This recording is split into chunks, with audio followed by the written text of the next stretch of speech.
over there started acting a little funny, had their tails up, run around circles, and sure enough, he's after those does. So we're really close tonight. We've got it 2 hours before it gets dark, and I've got my dad on another stand just to my southwest. So this deer is in between us. I don't really know whether he's a for sure shooter, but I know that he's a pretty good looking deer from not putting any binoculars on him. I could see a pretty good sized rack, so hoping he makes his way by here pretty soon. Gives us a shot that we've been waiting on for a long time. So growing up hunting this property, I've learned a few things about it that are extremely important when hunting it. The first thing is you can always assume that there's a set of eyes on you watching you somewhere. As many does that are in there, you've got some older ones mixed in, and I've been caught several times peeking around the backside of a tree, and you just look over and there's, you know, a pair of eyes sitting there looking at you, and they're quick to move on and get out of the area. So within the last hour of the hunt, I usually like to stand up and be ready, and especially in this hunt, I've already seen this big buck, and I know that he's within the area. He's between me and my dad, and I need to be standing whenever the opportunity presents itself so I don't get busted. It's getting pretty late in the hunt. The big buck has been gone for about an hour now. I'm starting to get a little worried about where he went, but knowing that my dad was over there in the other stand, I was also kind of interested to see what had happened over there, and kind of assumed that that deer had made his way over there. And I find out later on that he did in fact do that, and my dad had him at 35 yards. He was at full draw on him, but couldn't get the deer to stop. So then after that point, the deer had made its way, headed right at me. Unfortunately, this small buck had popped out in front of me, and I had no idea where that big buck's at. So I'm already standing up. I'm facing the wrong direction, trying not to get busted by this small buck in front of me. He starts to peel off to my left whenever I hear footsteps, and I instantly get the feeling that this is the big buck coming. So I peek over my right shoulder, and sure enough, there he is at 10 yards underneath the tree, getting ready to come out right in front of me.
I think he ducked when I shot.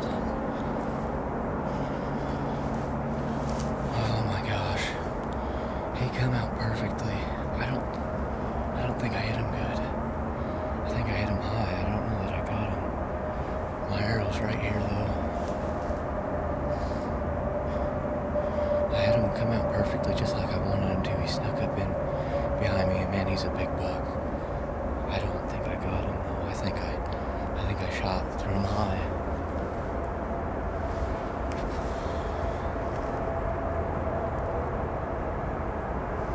He came sneaking up. I had a small buck here.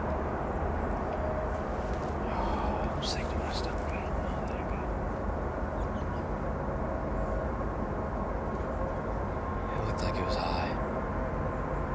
I gotta watch the video, but he came out perfect to stop the broadside. I got drawn back right behind all this thick stuff, and I should have ranged him, I guess, a little better. I put the second pin on him, hit him. It looked high. I swear he ducked a little bit, but that's a big old buck. It's a 13 pointer. My dad's seen him a couple times in here, and he just read the script perfect, gave me a perfect shot. So if I blew it, then, you know, this is my fault. And there's nothing more sickening than that, because he was just perfect. I'm gonna watch the footage and see what happened.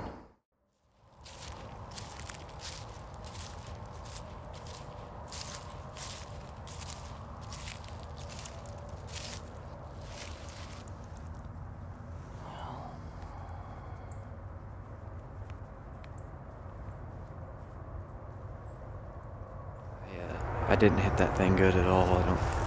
Whenever I shot, perfect 30-yard shot, he ducked as soon as I shot. I don't know if my bow made a loud noise or what, but I had the 30-yard pin right where it needed to be, and I couldn't tell you what happened, really. I didn't feel like I rushed the shot at all.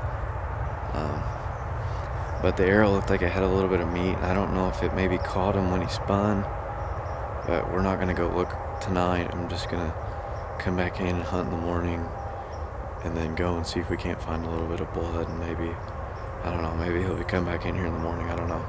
It's just it's one of those things, bow hunting with a compound bow. You've got to, I don't know, you've got to buckle down and make the shot, and I didn't do it there, and it's tough because I've hunted hard all year, and a buck like that, he's got to be in the 160-inch class, and it's like you get that opportunity that all lines up on just one of those days when you don't expect it, and then you sit there and blow it. It really sucks. So we need to get our stuff, get out of here, and regroup, and live to see another day. I don't think I hurt that deer at all, but my confidence is hurt, so I got to get out of here and try not to let that one soak in too much tonight.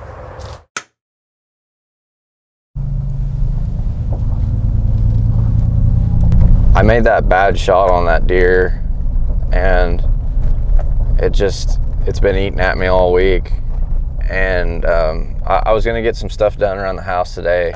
I took off work and had ran to Home Depot and come back, and I talked to my dad a little bit, and then a few minutes later my mom's getting a phone call, and my dad's talking about something, and my mom can't hear him. She's like, call me back, or call him. And I heard my name mentioned. I'm like, what's going on? So then I checked my phone, and he had called me, and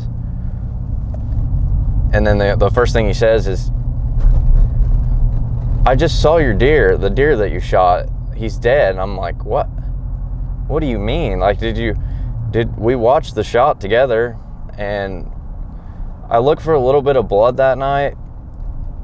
There was hardly any on the arrow, and there's just no way, like where I hit the deer, it just doesn't make any sense to me how this deer could have died. And my dad's on his way to work going down the interstate and happens to peek over, and he said he saw like a white area yesterday in this spot on the property that we're hunting. He saw like a white spot in the woods and wanted to check it out a little more, and then he happens to check it out today, and it's a dead deer, and he just got out and went up to it, and it's the deer that I shot. It's totally blowing my mind right now.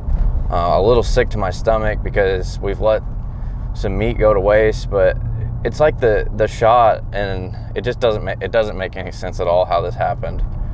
I don't know if there's an artery up there that I hit or what, but as a hunter, it makes me sick because I know that we've wasted some meat, and it's like the trophy hunting side of things kind of comes into play. Like we didn't push that deer the other night as far as tracking goes, because we don't want to push them off, and we're hunting these small tracts of land, and we really thought that deer would have stayed around because of the shot. Like it didn't hit him hard enough to even run him out of the area and hurt him real bad, we didn't think. So we didn't want to push him out of there. We wanted to have another shot at him here within the week or so, and I'm going right now to pick him up. It's crazy to me. It's mind-blowing. It's sickening. It's exciting. It's a whirlwind of emotions, and I don't know. It's just crazy. Let's go see what he looks like.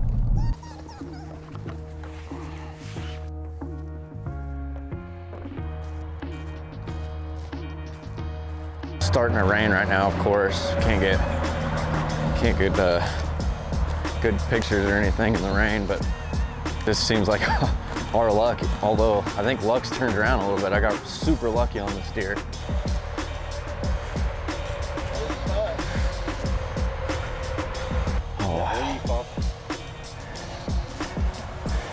I'm not sure, but his eyes are sunk good. He's been dead 2 days.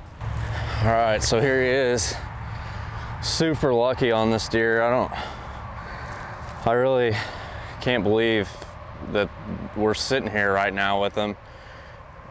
It's just, I don't even know how I really don't know how the arrow, it almost looks now like it went down. I don't even know if this deer hasn't been dead that long. Like his neck, look how I'm still moving his neck. Maybe a day or two, if that, but I don't know, I'm still in disbelief really. It hasn't set in, but I just feel incredibly blessed to even put my hands on this deer. But you know, at the same time, I feel sick because we're not gonna get any of the meat off of it. He's had a coyote eating on him, and it's just, you know, incredible, and it teaches you to,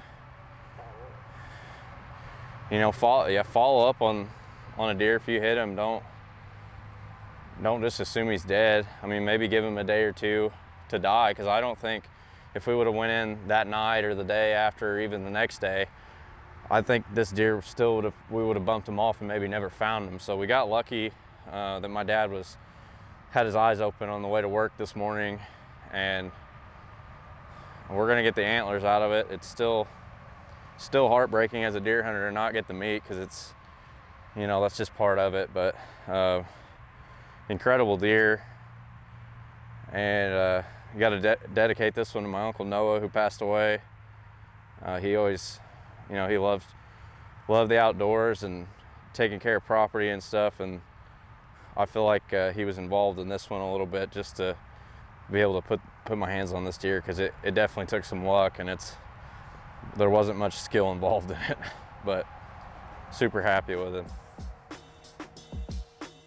I encourage everybody watching this video to learn from my mistake here.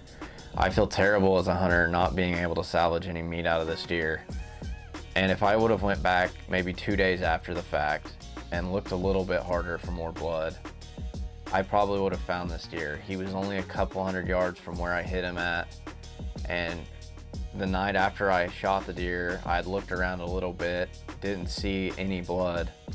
I had a little bit of blood on my arrow. It wasn't enough for me to think that the shot was lethal at all. And if you watch the slow motion footage, you see the arrow looks like it goes right above the spine, just skims the back, and you wouldn't think it's a lethal shot at all. But if I could have came back 2 days later and just slowly hunted through the area where I saw the deer disappear to, I probably would have found this thing. I could have salvaged the meat, and at that point, you know, holding those antlers up would have felt a whole lot better than they do now.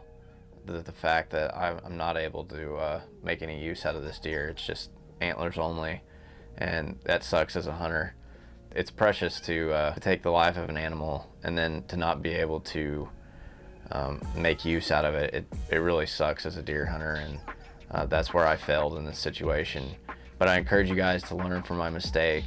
Don't just assume that because you made a bad shot, it wasn't a lethal one. At least go back and search a little harder than I did, and you won't feel like I did on this deer.